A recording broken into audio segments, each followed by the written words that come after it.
Istri Abu Jahil mengalahkan jin penghuni sumur angker. Dikisahkan di suatu daerah di kota Baghdad terdapat sumur angker yang dihuni oleh jin jahat. Setiap malam terdengar suara menakutkan dan suara-suara aneh yang berasal dari sumur tersebut. Meskipun demikian, kedalaman sumur tersebut hanya sekitar 1 meter dan tidak ada airnya sama sekali. Namun karena saking angkernya, sehingga banyak warga sekitar tak berani mendekatinya. Suatu kali datang seorang tamu ke rumah Abu Nawas. Dia bernama Abu Jahil. Kemudian ia mengadukan masalahnya tentang sifat sang istri yang sangat cerewet. Gimana caranya Abu Nawas supaya istri saya tidak ngomel-ngomel terus? Tanya Abu Jahil kepada Abu Nawas. Soal itu aku juga tidak tahu. Istriku juga sama cerewetnya, jawab Abu Nawas. Masa kamu tidak tahu? Kamu kan terkenal cerdik Abu Nawas, ujar Abu Jahil. Baiklah, kalau kamu mau, bawa saja istrimu ke sumur tua yang angker. Lalu kamu jatuhkan dia ke dalamnya, saran Abu Nawas. Maksudmu sumur tua yang dihuni jin jahat itu? Bisa-bisa istriku malah mati tenggelam. Aku tidak mau Abu Nawas, tolak Abu Jahil. Tenang, istrimu tidak akan tenggelam. Itu kan sumur kering, tidak ada airnya. Dan dalamnya juga cuma 1 meter, jelas Abu Nawas. Tapi apa mungkin bisa berhasil? Tanya Abu Jahil ragu-ragu. Saya sendiri juga belum tahu Abu Jahil, tapi setidaknya istrimu akan bertemu jin dan pasti dia akan ketakutan. Mungkin saja karena rasa takutnya itu, sifat cerewet istrimu akan hilang, balas Abu Nawas. Baiklah, besok saya akan ajak istriku ke sana, timpal Abu Jahil. Singkat cerita, pergilah Abu Jahil dan istrinya menuju sumur angker yang dimaksud. Sesampainya di sana, Abu Jahil segera mendekati bibir sumur. Wahai istriku, lihatlah di dalam sumur ada perhiasan emas, teriak Abu Jahil pura-pura kaget. Mendengar hal itu, sang istri tak sabar ingin ikut melihatnya. Setelah sang istri berdiri tepat di depan sumur, Abu Jahil langsung mendorongnya. Sang istri pun terjatuh ke dalam sumur. Bukannya berteriak ketakutan, sang istri malah ngomel terus-terusan tanpa henti. Mana emasnya? Saya tidak melihatnya sama sekali, omel sang istri. Dan ketika jin penghuni sumur mencoba menakuti istri Abu Jahil, ia malah kena semprot omelannya. Kamu pasti yang menyembunyikan emas itu kan? Cepat berikan padaku. Ayo cepat berikan, teriak istri Abu Jahil. Karena tak kunjung mendapatkan emas, sang istri terus saja mengomel. Tidak lama kemudian, muncul sosok bayangan hitam keluar dari sumur. Rupanya sosok itu adalah jin penghuni sumur tersebut. Jin itu lalu mendekati Abu Jahil dan berkata, "Cepat angkat istrimu dari tempatku. Aku tidak tahan mendengar omelannya," ancam jin tersebut. Dengan penuh ketakutan, Abu Jahil langsung mengangkat istrinya dari sumur angker itu. Pada keesokan harinya, Abu Jahil kembali menemui Abu Nawas dan menceritakan peristiwa yang dialaminya. Spontan Abu Nawas tertawa terpingkal-pingkal. Ternyata istrimu lebih cerewet daripada istriku. Jin saja sampai tidak tahan mendengar omelannya, seloroh Abu Nawas sambil terus tertawa. Abu Nawas melawan jin Ifrit. Pada suatu hari, saat Baginda Raja sedang duduk santai di singgasananya, datanglah seorang kepala dusun menghadap Baginda Raja. Ia mengadukan permasalahan yang sedang menimpa di kampungnya. "Ampun Paduka yang mulia, hamba mohon pertolongan Paduka," pinta kepala dusun tersebut. "Memangnya apa yang menimpa kampungmu?" tanya Baginda Raja. "Begini Paduka yang mulia, akhir-akhir ini di kampung kami sering diganggu jin yang jahat," ujar sang kepala dusun. "Kenapa bisa begitu? Apa yang membuat jin tersebut mengganggu kampungmu?" tanya Baginda Raja heran. "Karena kampung kami sangat subur Paduka yang mulia, dan mempunyai kekayaan alam yang berlimpah. Hampir setiap musim panen kami selalu mendapat banyak keuntungan," jawab kepala dusun. Mendengar jawaban tersebut, Baginda Raja menjadi bingung. "Lalu apa hubungannya? Masa gara-gara kampungmu subur membuat jin tersebut mengganggu kampungmu?" tanya Baginda Raja heran. "Benar Paduka yang mulia, jin tersebut mengaku berkat jasa dialah kampung kami menjadi subur dan melimpah. Oleh karenanya, setiap datang musim panen, ia meminta tumbal seorang gadis. Bila permintaannya tidak kami penuhi, ia mengancam akan menghancurkan desa kami," kata kepala dusun menjelaskan. "Oh, jadi itu alasannya. Baiklah, sekarang kamu pulang saja. Nanti aku akan mengutus seseorang untuk mengatasi masalah di kampungmu," balas Baginda Raja. Selepas kepala dusun itu pamit pulang, Baginda Raja memanggil semua penasehat istana untuk mencari solusi atas permasalahan yang menimpa kampung tersebut. Salah satu penasehat istana berkata, "Paduka yang mulia, yang kita hadapi adalah makhluk halus. Kita tak mungkin melawannya dengan pasukan kerajaan. Yang ada nanti para prajurit malah kerasukan," ujar penasehat istana. Sedangkan para penasehat istana yang lain terlihat masih kebingungan mencari solusi yang tepat. Karena belum juga menemukan solusinya, akhirnya terbesit di benak Baginda Raja sosok Abu Nawas. Maka saat itu Baginda Raja langsung memerintahkan beberapa prajurit istana untuk menjemput Abu Nawas di rumahnya. Singkat cerita, datanglah Abu Nawas ke istana dan menghadap Baginda Raja. "Ampun Paduka yang mulia, ada gerangan apa Paduka memanggil hamba?" tanya Abu Nawas. "Saya akan memberimu tugas penting Abu Nawas. Tugas ini harus kamu laksanakan. Kamu tidak boleh menolaknya," balas Baginda Raja. "Tentu saja saya siap Paduka yang mulia, tapi kalau boleh tahu tugas apakah itu?" tanya Abu Nawas kembali. "Jadi begini Abu Nawas, suasana di kampung sebelah sedang tidak aman. Katanya ada jin yang suka mengganggu warga kampung tersebut. Dan saya perintahkan kamu agar kamu menyelesaikan masalah ini," titah Baginda Raja. Spontan Abu Nawas kaget mendengarnya. "Maksud Paduka, hamba disuruh menaklukkan jin yang jahat itu?" tanya Abu Nawas memastikan.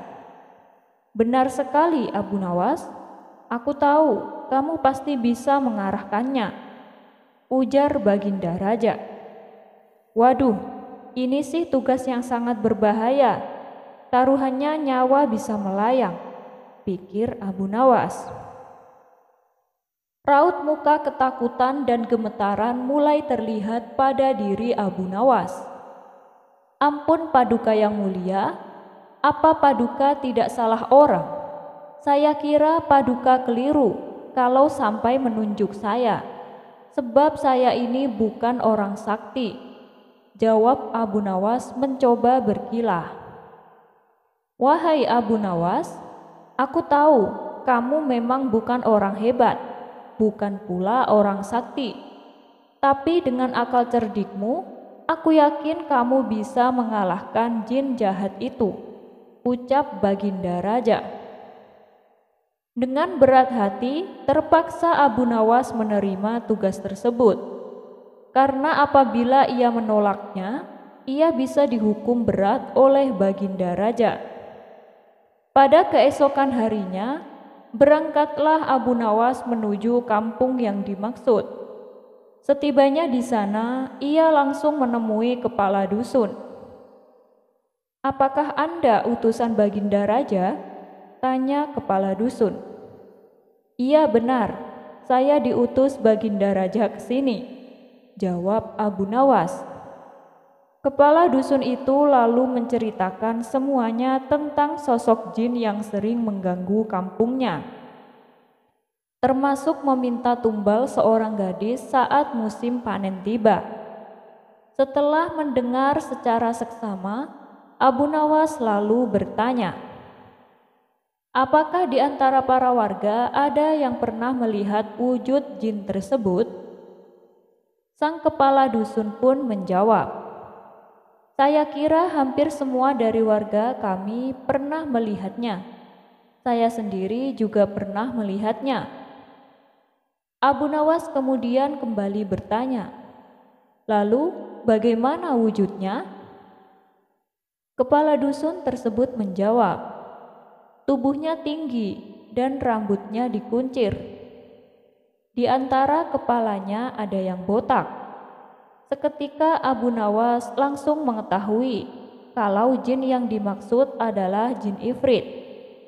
"Sepertinya aku harus mencari cara agar bisa mengalahkannya," pikir Abu Nawas.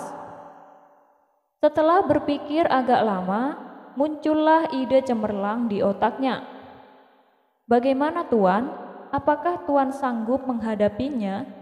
tanya kepala dusun kepada Abu Nawas. "Tenang saja, jin ifrit itu pasti akan bertekuk lutut di hadapanku. Pada dasarnya dia hanya menggertak saja. Pasti ada wanita yang sedang disukai. Begini saja, saya akan menulis surat tantangan untuknya. Dan saya minta tolong supaya suratku ini diberikan kepada jin ifrit itu," perintah Abu Nawas kepada kepala dusun. Abu Nawas kemudian membuat surat tantangan dan memberikannya kepada kepala dusun untuk disampaikan kepada jin ifrit.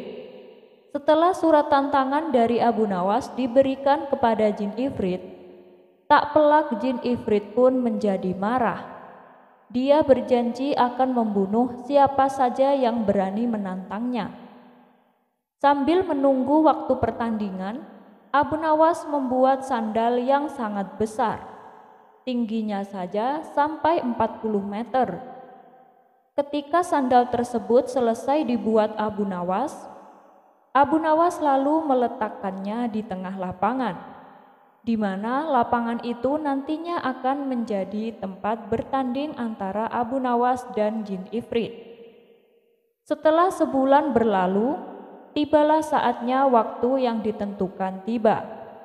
Jin ifrit yang sudah geram menahan emosi langsung menuju lapangan untuk menghancurkan orang yang menantangnya. Jin ifrit datang dengan suara yang menggelegar. "Di mana laki-laki yang berani menantangku?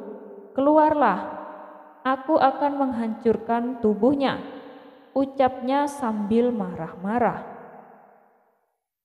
Para warga yang tadinya berkumpul hendak menyaksikan, spontan pada berlarian meninggalkan lapangan karena takut menjadi sasaran amukan jin ifrit.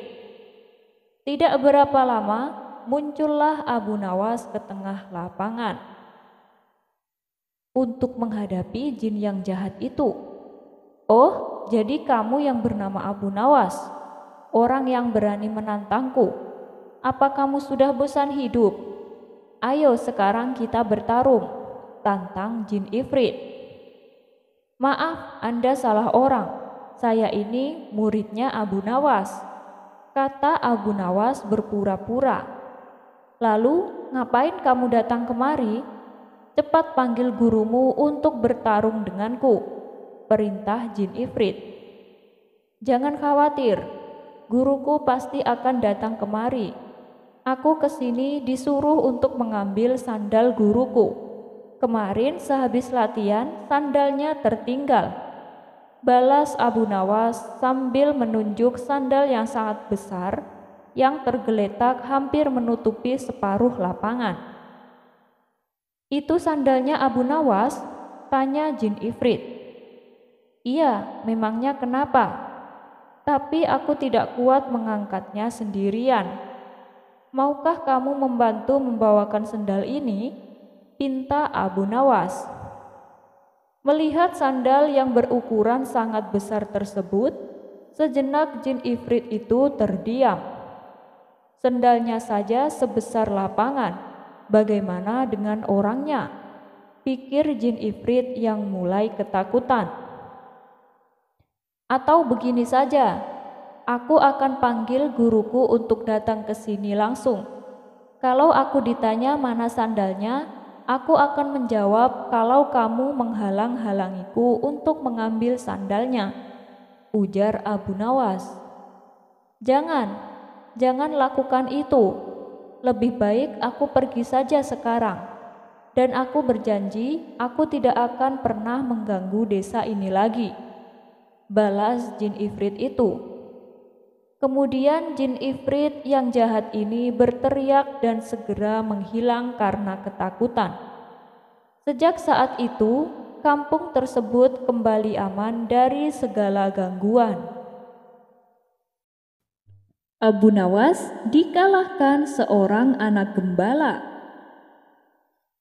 Tak diragukan lagi keahlian Abu Nawas dalam mengalahkan lawan bicaranya.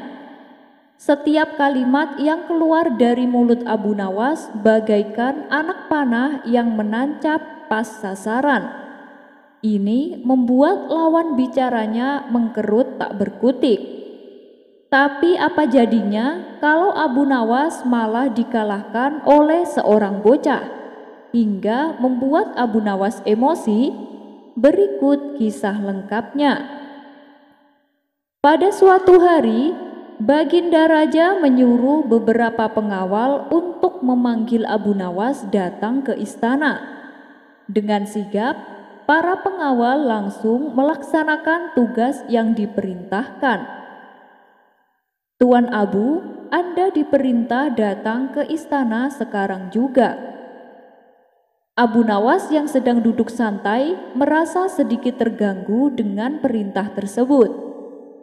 Apakah nggak bisa nunggu besok saja? Aku sedang malas keluar ini, tukas Abu Nawas.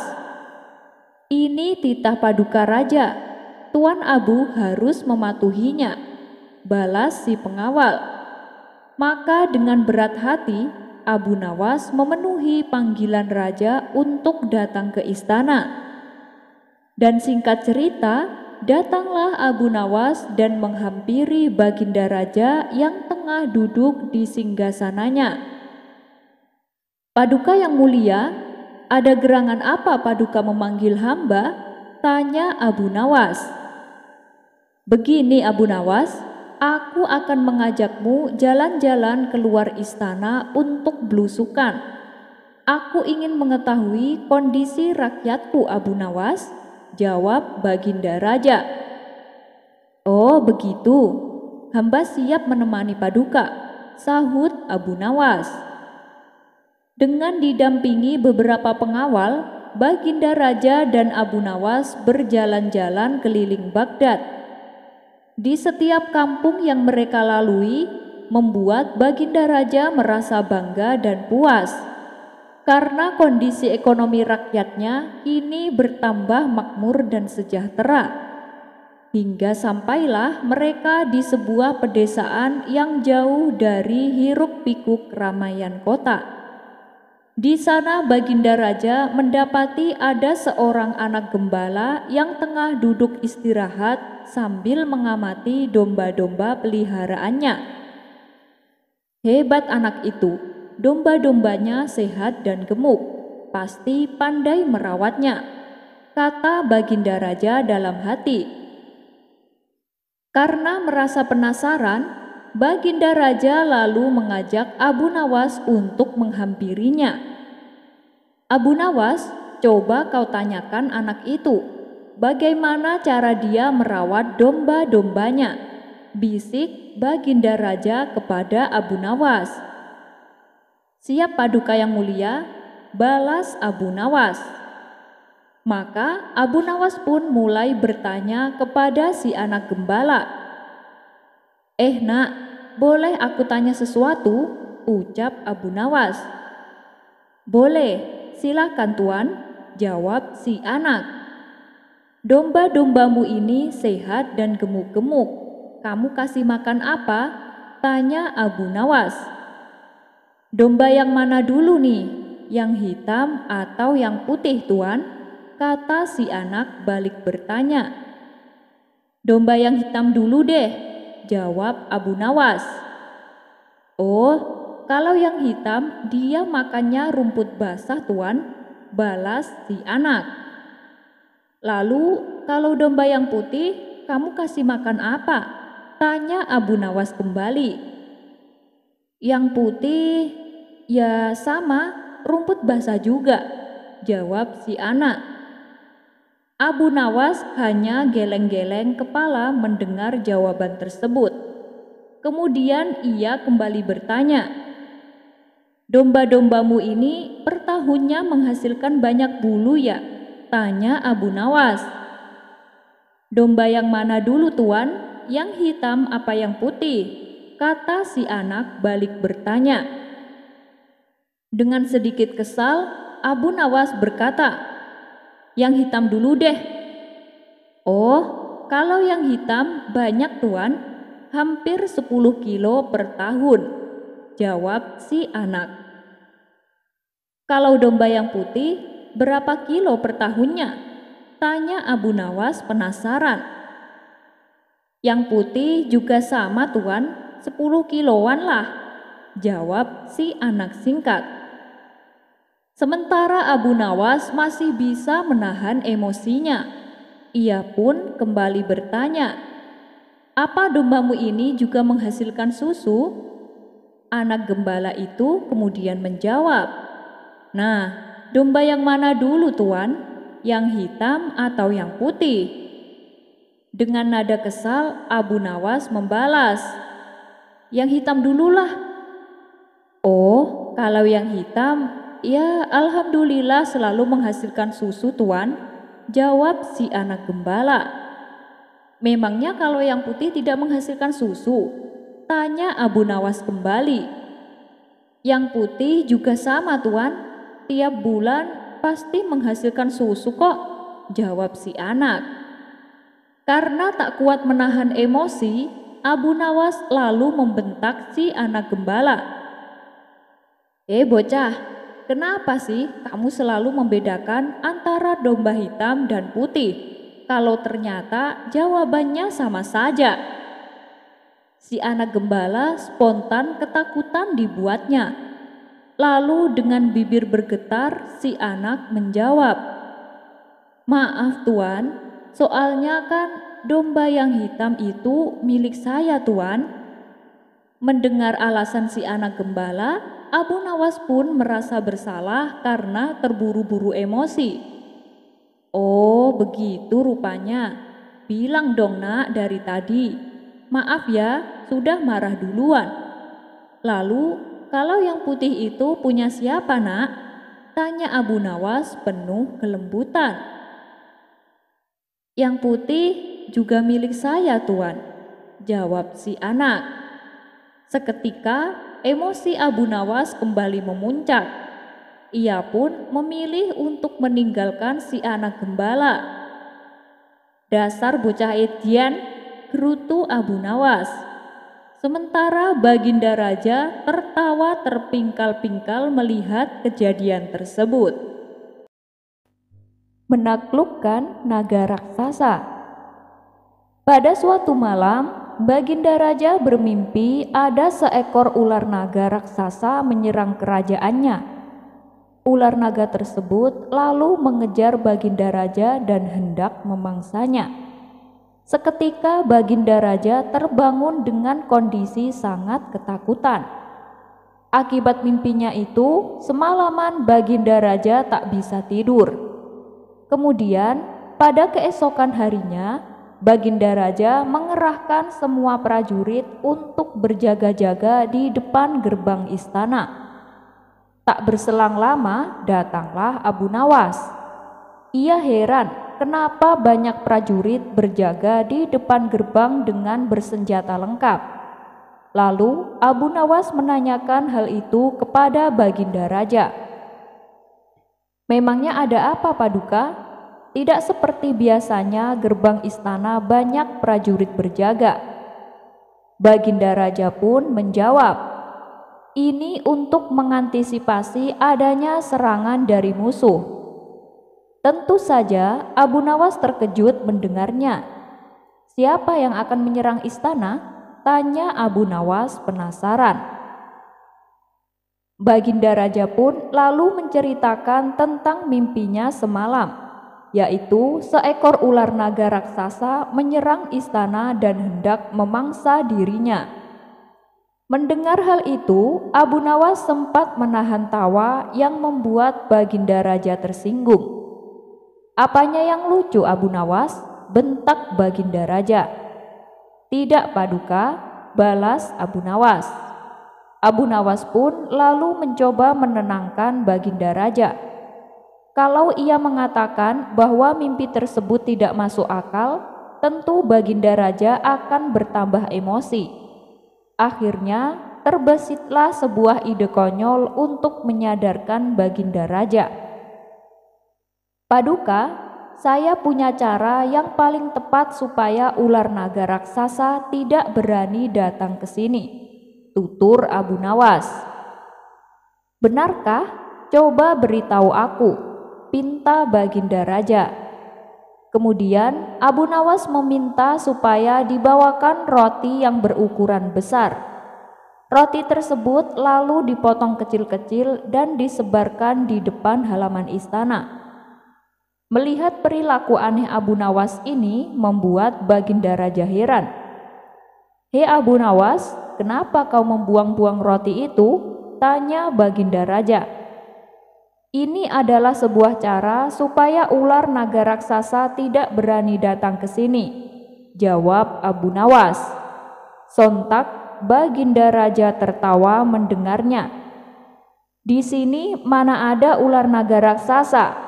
Kau jangan berhayal, Abu Nawas," ledek Baginda Raja. "Tuh kan, usaha saya berhasil.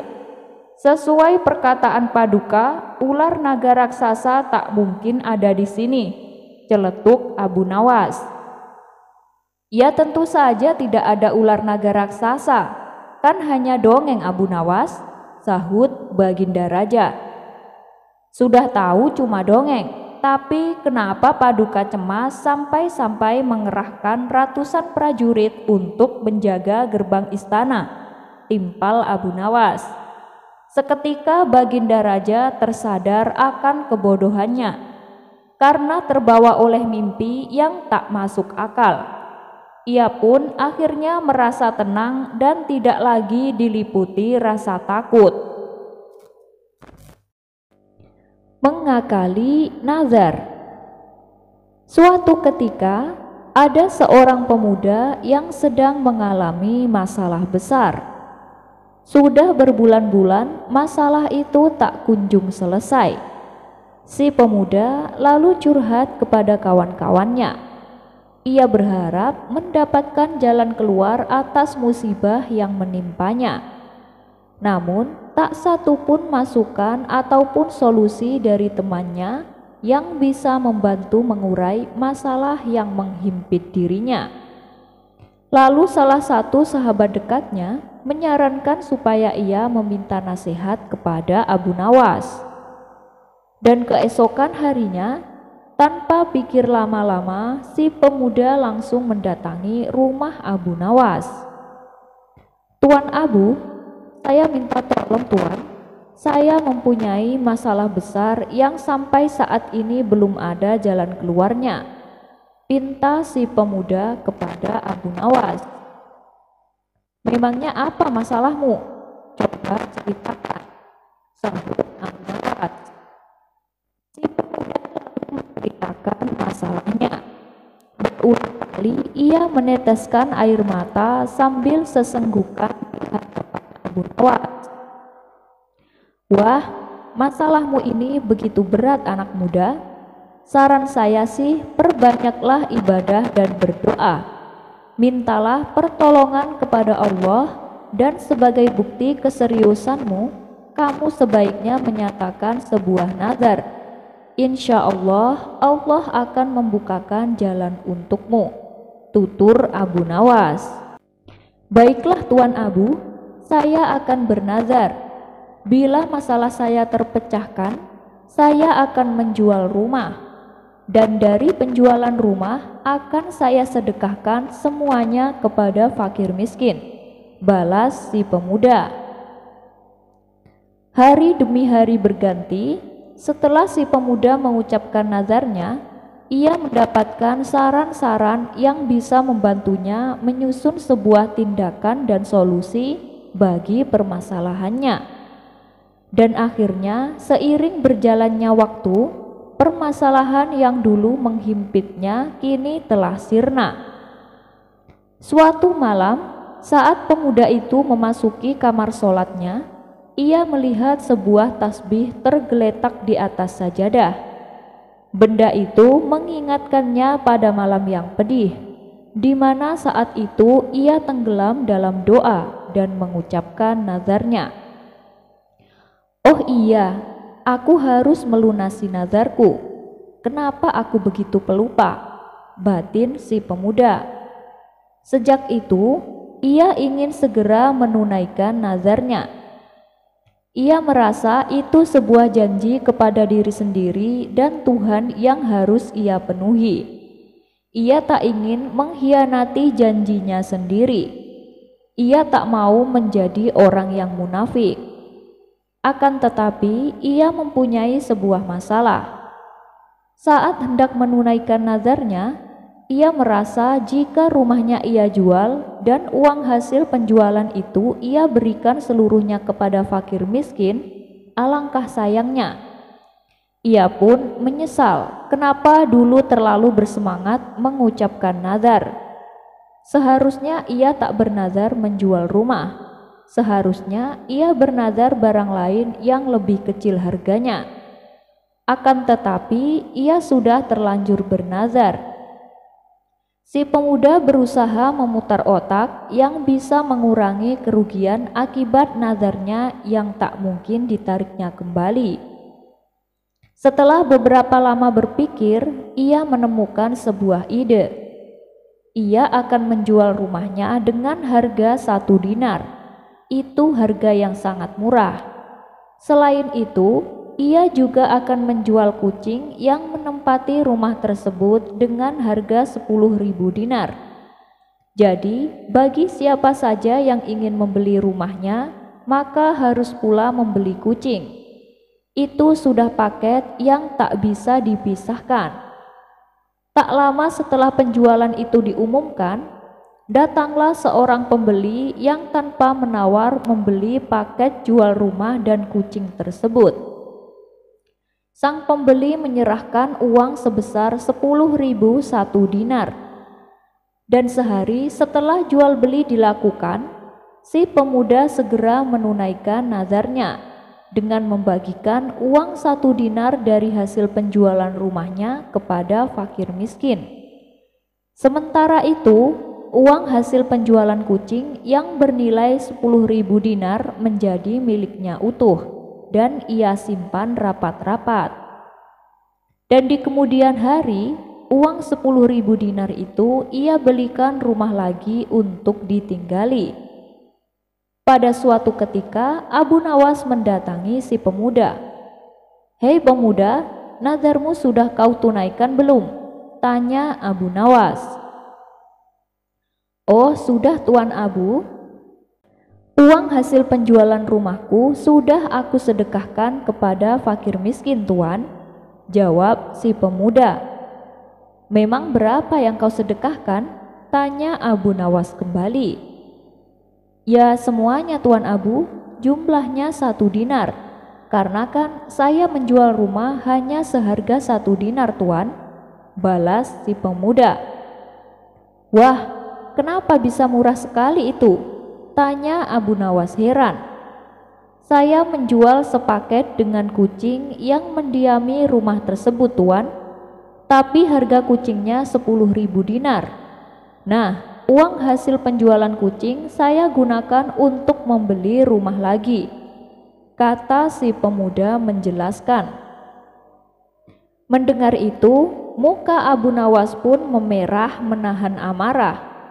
Karena tak sepantasnya kita seorang hamba yang hina ini mencoba mengingkari ataupun mengakali janji kita kepada penguasa langit dan bumi. Tantangan mengikat sepatu di atas kepala. Karena seringnya gagal mengerjai Abu Nawas, Baginda Raja mulai putus asa.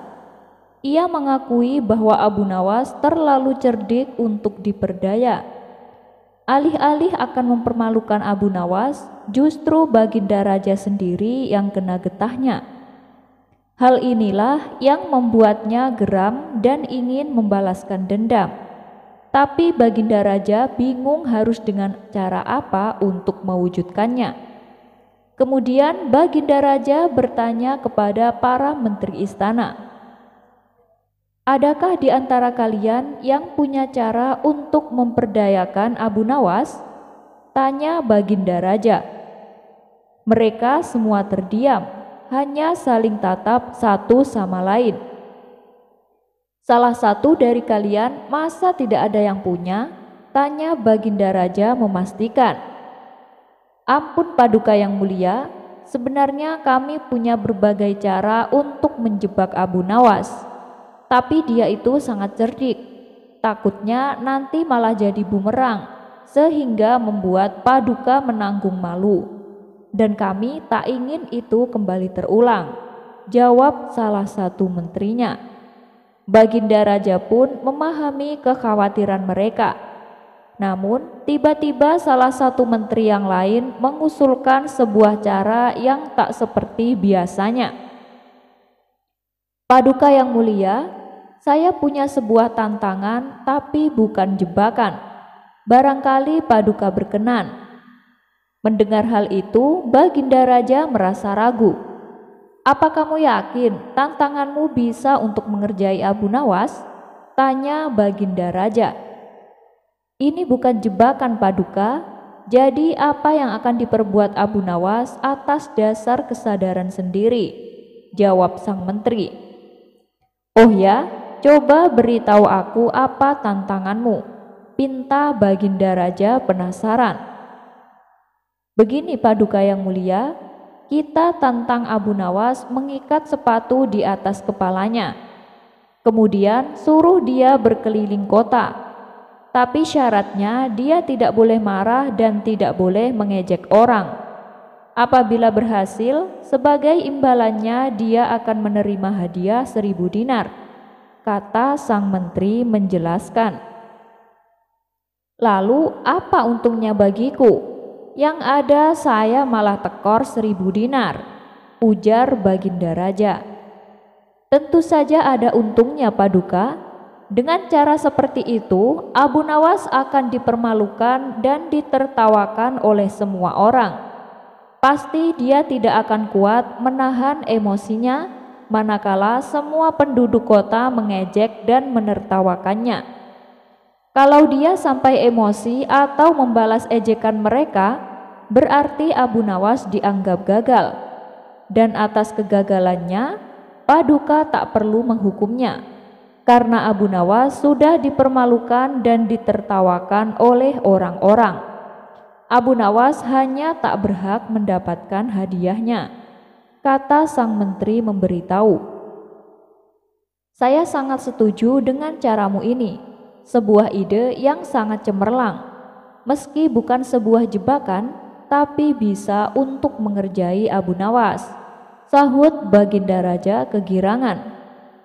Maka saat itu juga Baginda Raja memerintahkan beberapa pengawal untuk memanggil Abu Nawas.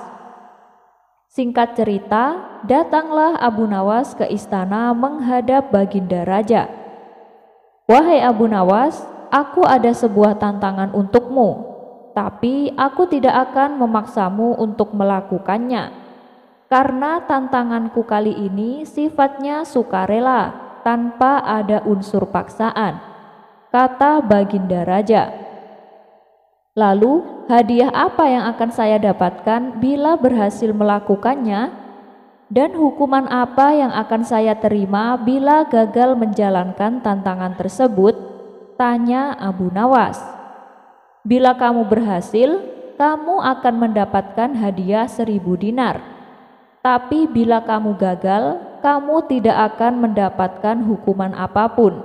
Cuman kamu gagal mendapatkan hadiahnya, balas Baginda Raja.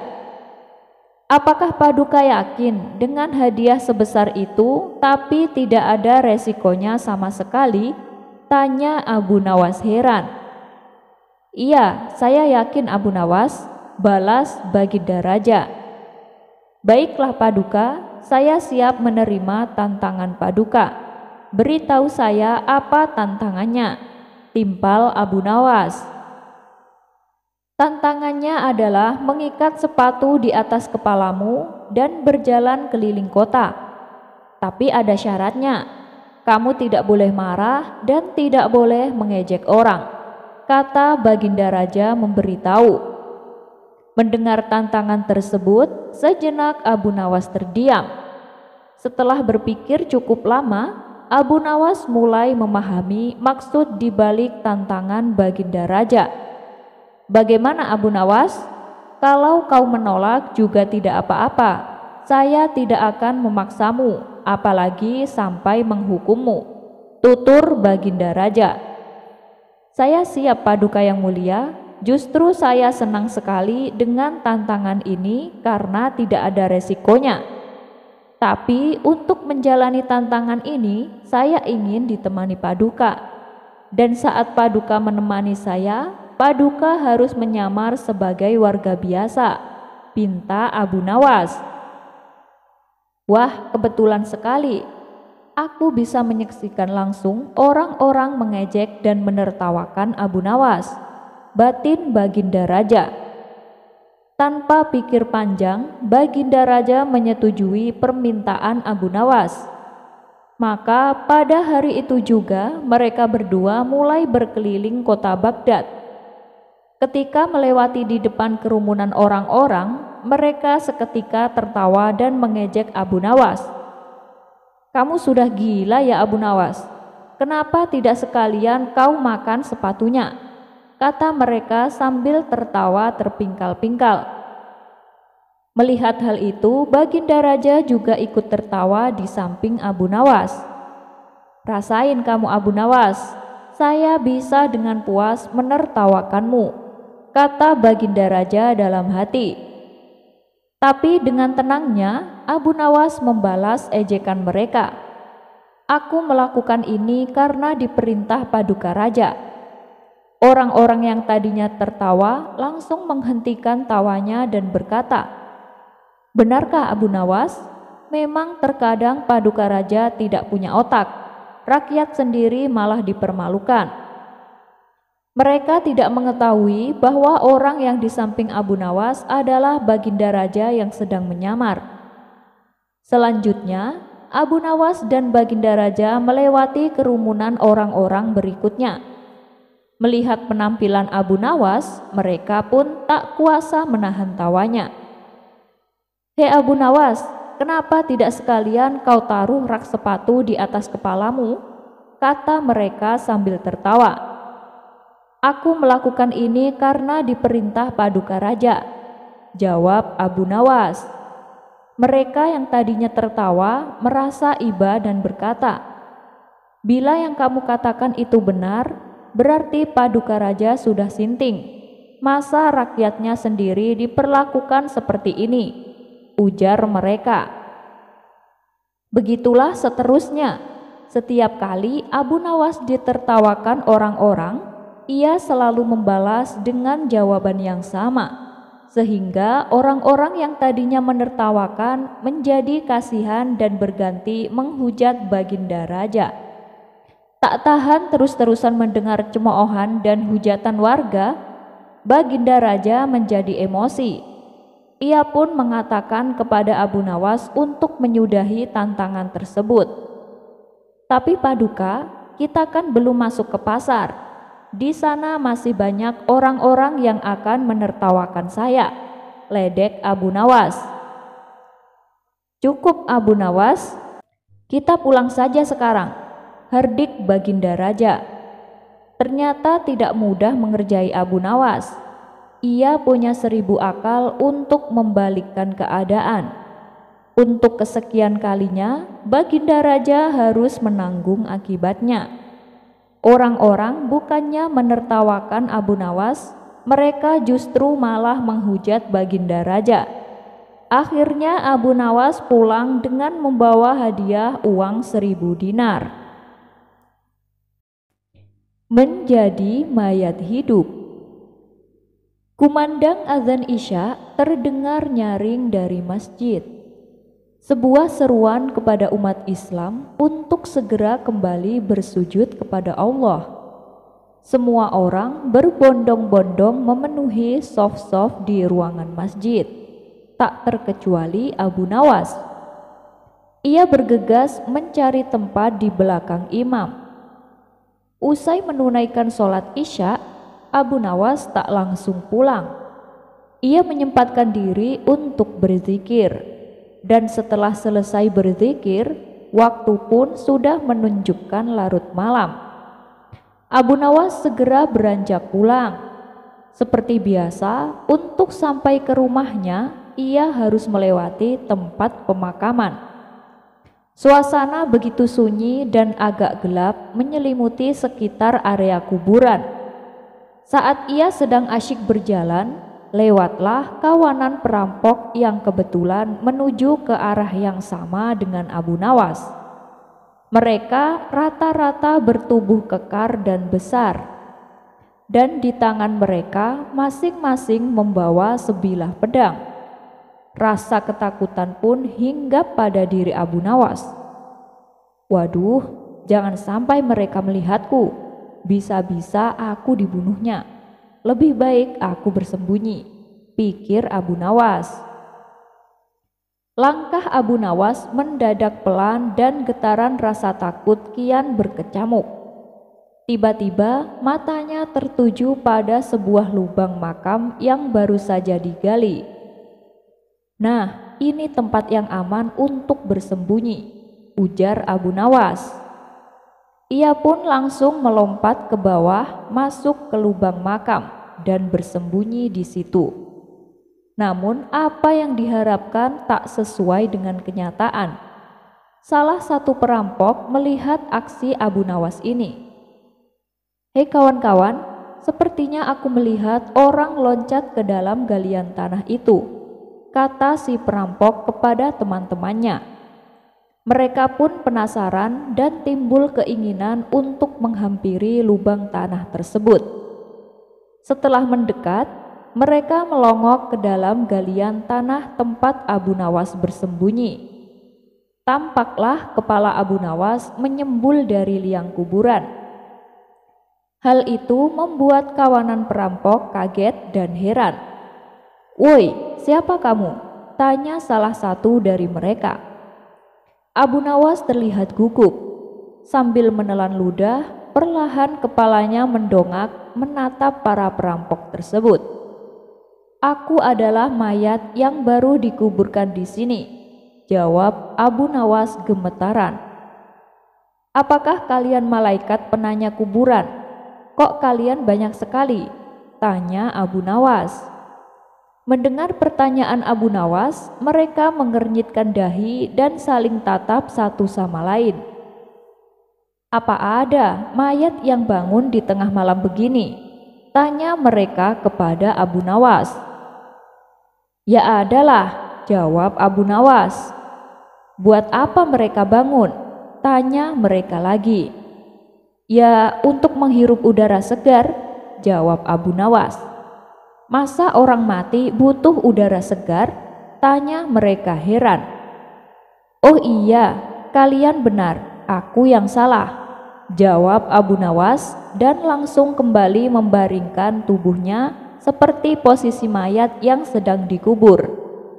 Sontak tingkah Abu Nawas ini membuat kawanan perampok tertawa dan berlalu meninggalkan Abu Nawas. Dan dengan idenya inilah Abu Nawas berhasil lolos dari ancaman kematian.